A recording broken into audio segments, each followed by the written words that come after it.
Yeah, hey guys, nongeye kubasuhuza, nizere ko mumeze neza, nizere ko ahantu muri mukomeje kugira ibihe byiza. Muri uyu mwanya rero tugiye kuganira ku nkuru nshya igezweho iri guca ibintu hano hanze mubasha kuntegera amatwi.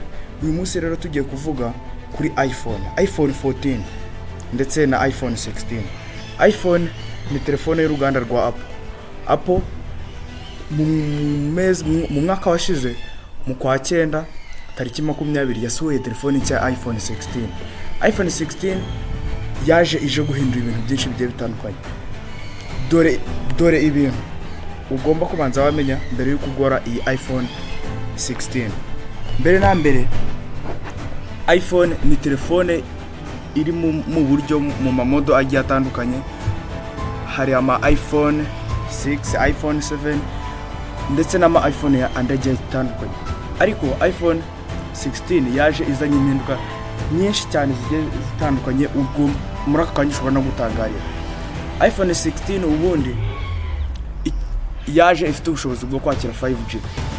iPhone 16 yaje ifite kamera irenze, ifite megapixel cyangwa se uburyo bwo gukesha ifoto 48, mu gihe telefone isanzwe ya iPhone 14 yari isanzwe ifite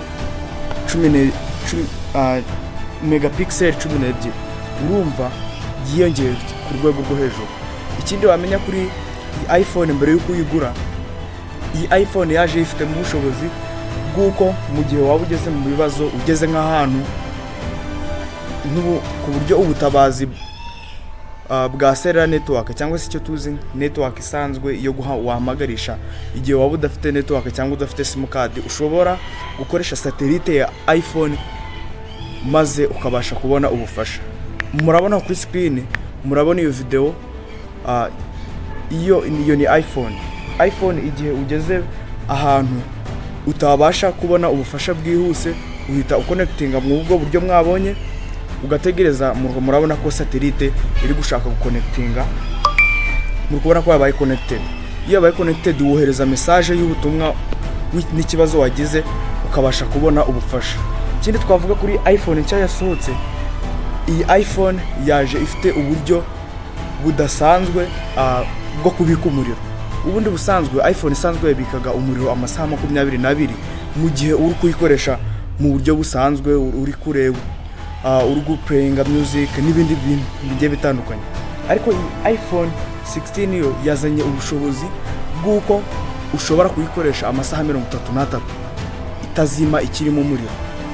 Ikindi iyi iPhone yazanye, iyi iPhone rero yaje yifitemo ubwenge bukorano, icyo tuzi nka artificial intelligence.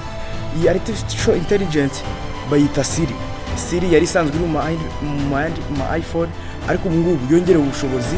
Ubu ngubu ushobora kuvugana na Siri indimi nyinshi zigiye zitandukanye. Ikinyarwanda nacyo wavugana nayo ikagusubiza. Ikindi ugomba kumenya kuri iPhone, iyi iPhone yaje iri mu ishusho nshya, iri muri design zigiye zitandukanye, ndetse ifite na size cyangwa se ingano, uburebure ndetse n'ubugari muri size zigiye zitandukanye. This will make it easier for you to use Apple's products and services. This Siri will also be more open to other apps and websites.